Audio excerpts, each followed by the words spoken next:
Fíjate que el otro día me pasó una cosa que, la verdad, me sacó de onda. ¿Ah, sí? A ver, cuenta. Estaba queriéndole pasar una lana a un cuate por una de estas apps del cel, y pues, por andar en la baba, le piqué mal a un número. Uf, el clásico. Por suerte era poquito dinero. Pero ya, se fue, se perdió. Y ahí me cayó el 20 de que apenas si me sé mi propio número de memoria, mucho menos el de los demás. Claro. Hace años nos sabíamos listas telefónicas enteras. Y me acordé justo de una frase que leímos en el material. Caí en eso. Suena a una anécdota de todos los días, pero ¿a qué te refieres con que caíste en eso? Pues en eso, en la trampa de la mecanicidad, de operar en piloto automático. No es que la tecnología sea mala para nada, nos resuelve mil cosas. No, claro. Pero me di cuenta de que hice la transferencia sin ponerle un gramo de atención. Y me quedé pensando, ¿y si un montón de cosas en nuestra vida, las importantes, las hacemos igual? ¿Qué tal si toda nuestra vida es una especie de rutina gigante en la que caemos sin siquiera darnos cuenta? Es que acabas de tocar el nervio central de todo el material que vamos a analizar hoy. Sí. Sí, la pregunta que flota sobre todas estas páginas es justamente esa. ¿Somos los autores de nuestra propia vida?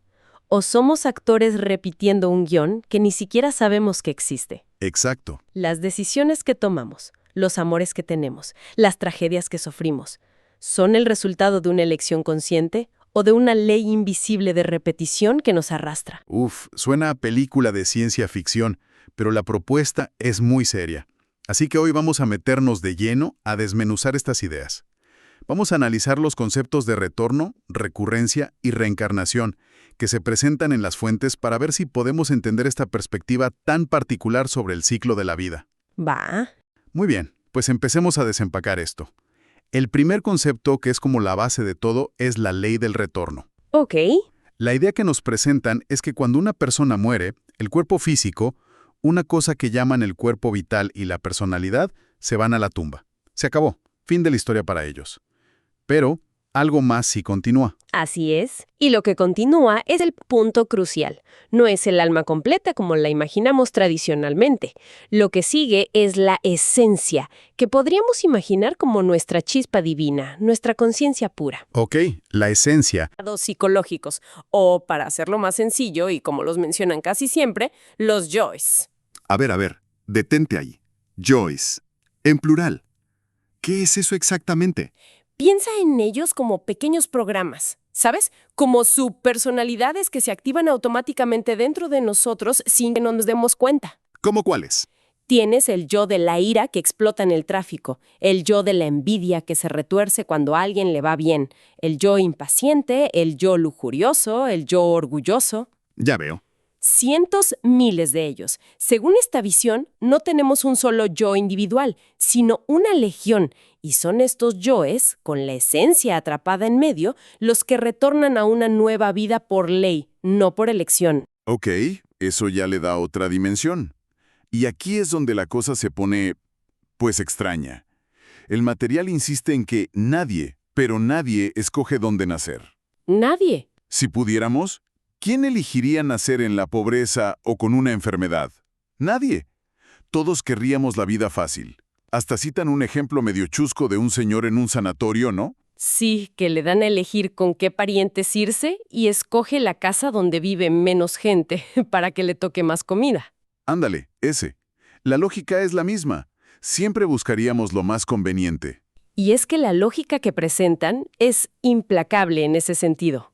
Si la esencia está atrapada, secuestrada por esta multitud de yoes egoístas, entonces no tiene libre albedrío. Claro. Está sujeta a una ley mecánica, como una bola de billar que es golpeada y sigue una trayectoria predecible. Incluso describen un proceso muy específico donde una figura llamada el ángel de la vida conecta la esencia y sus yoes con el espermatozoide exacto destinado a fecundar un óvulo. Un momento, esa es una afirmación muy fuerte. ¿Y qué pasa entonces con la inseminación artificial, por ejemplo? ¿El texto dice algo al respecto? Lo menciona. Porque ahí la selección es totalmente clínica, ¿no? No hay ningún ángel guiando nada. Lo menciona directamente. Desde esta perspectiva, en la inseminación artificial, ese proceso guiado por la ley no ocurre, ya que la selección es, como dices, manual. Es una de esas afirmaciones contundentes que dejan más preguntas que respuestas, la verdad. Sí, totalmente. Pero dentro de su lógica interna es coherente. Si el proceso es mecánico y regido por una ley, cualquier intervención externa lo altera. Vaya.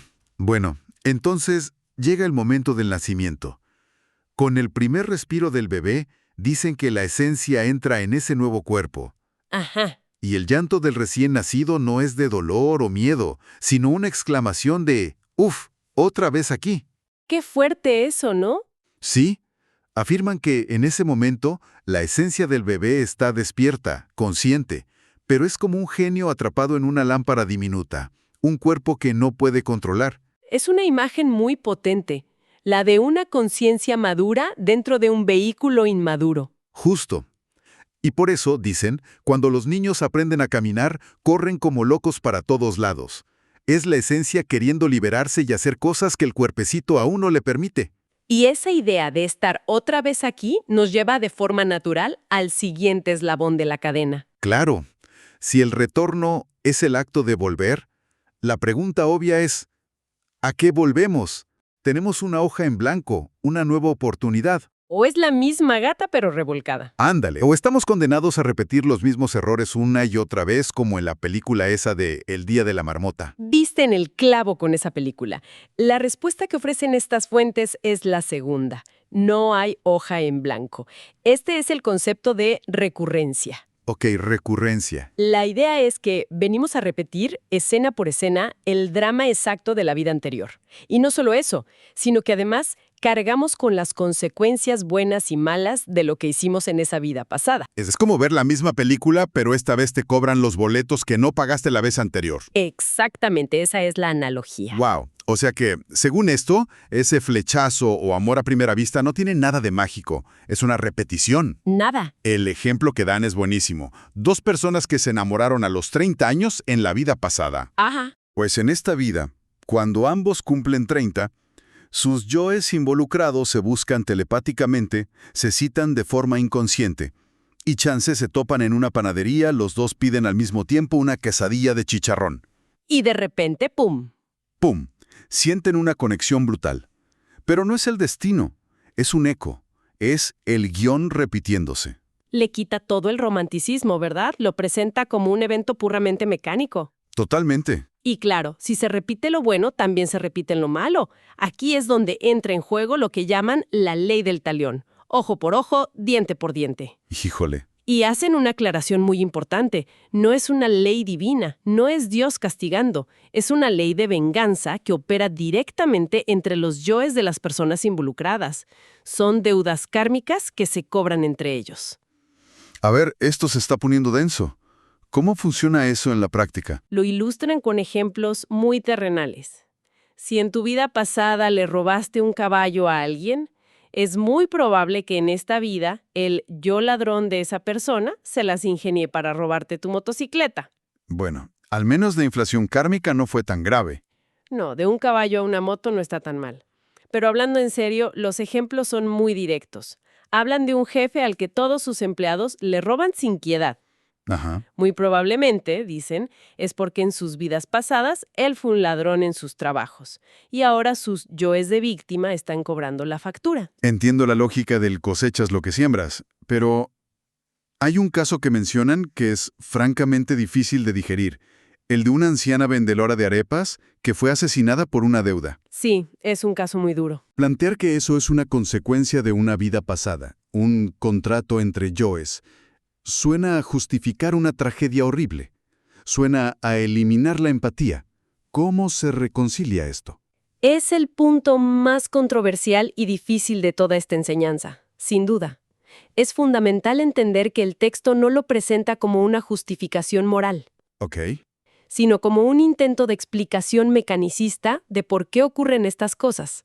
No dice, estuvo bien que la mataran, sino, esta es la ley invisible que operó detrás de esta tragedia. Ya. Desde esta óptica, no existen las víctimas inocentes en un sentido absoluto, porque todos somos el resultado de nuestras propias acciones pasadas. Es una perspectiva fría, casi matemática del universo. Y sí, choca frontalmente con nuestra necesidad humana de compasión y justicia inmediata. Totalmente. Choca y muy fuerte, porque la conclusión de toda esta sección es brutal. Desde este punto de vista, no hay nada injusto en la vida. Todo lo que nos pasa, absolutamente todo, es exactamente lo que merecemos. Es la cosecha perfecta de lo que sembramos. Y pensar en mi error con la transferencia de dinero. Según esto, no fue un simple descuido, fue un evento de recurrencia. Quizás mi yo distraído estaba repitiendo su papel, saldando una pequeña deuda de una vida pasada. Es una idea que te vuela la cabeza. Te cambia el juego por completo. Ok, entonces el panorama es este. Volvemos una y otra vez, o sea, retorno, a repetir la misma obra de teatro. Recurrencia. Suena una condena a un ciclo sin fin. La pregunta es obvia. ¿Hay una salida? O ya valió. O ya valió todo. Estamos atrapados para siempre en esta rueda de hámster cósmica. Afortunadamente sí plantean una salida, y para explicarla, introducen una distinción vital entre dos palabras que solemos usar como sinónimos: retorno y reencarnación. A ver. Son radicalmente diferentes. El retorno, como ya vimos, es el ciclo mecánico, inconsciente y obligatorio para la inmensa mayoría, para todos los que tenemos esa legión de yoes manejando el barco. O sea, para casi todos. Para casi todos. La reencarnación, en cambio, es un acto voluntario y consciente. Está reservado para quienes llaman maestros despiertos. ¿Maestros despiertos? Individuos que, a través de un trabajo interior inmenso, han logrado eliminar por completo todos y cada uno de sus yoes. O sea, ¿la reencarnación es como un privilegio para unos pocos iluminados? Exactamente. Es para seres que ya no están atados a la ley de recurrencia. Ellos sí eligen dónde, cuándo y en qué familia nacer. Ah, mira. Y no lo hacen por gusto, sino para cumplir una misión específica, casi siempre por amor a la humanidad. El material sugiere que figuras como la Madre Teresa de Calcuta o San Francisco de Asís podrían ser ejemplos de estos seres reencarnados. Entendido. La reencarnación es para los maestros. Pero, ¿y el resto de nosotros, la gente de a pie? ¿Cómo puede alguien como yo, que ni siquiera puede hacer bien una transferencia, salir de este ciclo? Aquí es donde entra la parte práctica de la enseñanza, la vía de escape. Usan una metáfora muy clara, la de los dos caminos o las dos sendas. Ok. Primero está la horizontal. Esa es la línea de tiempo de nuestra vida, el guión que ya traemos escrito por la recurrencia. Ahí, todo se repite mecánicamente. ¿El destino, digamos? El camino del destino. Naces, creces, te enamoras de la misma persona a la misma edad, tienes los mismos problemas. Pero perpendicular a esa línea existe la vertical. La vertical. La vertical, esta representa el momento presente, el aquí y el ahora. Es en esta vertical, en el instante, donde se puede hacer un trabajo consciente para cambiar el guión. ¿Y cómo se hace ese trabajo? ¿Meditando, rezando? La herramienta principal que proponen es la autoobservación psicológica. Autoobservación. Se trata de estar alerta, de momento en momento, para cachar a los yoes en acción. Cuando sientes el chispazo de ira en el tráfico, en lugar de identificarte con él y gritar, te observas y piensas: ah, mira, ahí está mi yo de la ira queriendo tomar el control. Ya, como verlo desde afuera. Exacto. Al observarlo sin juzgarlo, le quitas poder. La idea es que el trabajo que se hace en la vertical, en el presente, es lo único que puede alterar el destino que está escrito en la horizontal. Suena simple, pero debe ser increíblemente difícil. Y mencionan otra herramienta muy curiosa, la del espejo. A ver, déjame ver si entendí. Sí. Si a mí me saca de mis casillas que alguien sea, no sé, muy arrogante, la enseñanza dice que es porque yo también tengo un yo de la arrogancia, aunque no lo quiera ver. Precisamente. Esa es la idea. Lo que más te irrita, te choca o te molesta de los demás es un espejo de un yo que tú cargas dentro. Híjole, qué duro. Quizás no es idéntico, a lo mejor no es la arrogancia como tal, sino el orgullo o un yo de la superioridad. Pero esa reacción emocional tan fuerte es una señal. Es como si el universo, a través de esa persona, te estuviera diciendo: mira, esto también está en ti, trabájalo. Claro. Es una de las prácticas más difíciles porque nuestro primer impulso es culpar al de afuera, pero la presentan como una de las más reveladoras para el autoconocimiento. Es cambiar el foco por completo. Dejar de ser el actor que se queja del guión y de sus compañeros de reparto para convertirte en el observador que se da cuenta de que él mismo es parte del problema y de la solución Exactamente. Bueno, haciendo un recuento de lo que hemos explorado, la visión que nos presentan las fuentes es, pues, bastante radical. Sí lo es. Por un lado, tenemos un sistema donde la mayoría de las vidas son un retorno mecánico, una vuelta obligada a un escenario donde la ley de recurrencia nos hace actuar los mismos dramas una y otra vez. Ajá. Y por otro, la reencarnación, que no es para todos, sino un acto consciente de seres que ya se liberaron y vuelven por una misión. Exacto. Si tuviéramos que destilarlo en una sola idea, el mensaje central es este. Aunque parezca que vivimos una vida predeterminada por las acciones y deudas del pasado, la única puerta de salida, el único poder real para cambiar ese destino, está anclado en el aquí y el ahora. En el presente. Es una llamada a la acción, a dejar de ser autómatas inconscientes y convertirnos en observadores vigilantes de nuestra propia mente y emociones. Es un cambio de paradigma total. Pasar de culpar a las circunstancias, al jefe, a la pareja, al gobierno, y empezar a asumir una responsabilidad radical a través de la autoobservación en el momento presente. Y para cerrar, quiero dejar una idea en el aire, una que resume lo desafiante de esta propuesta.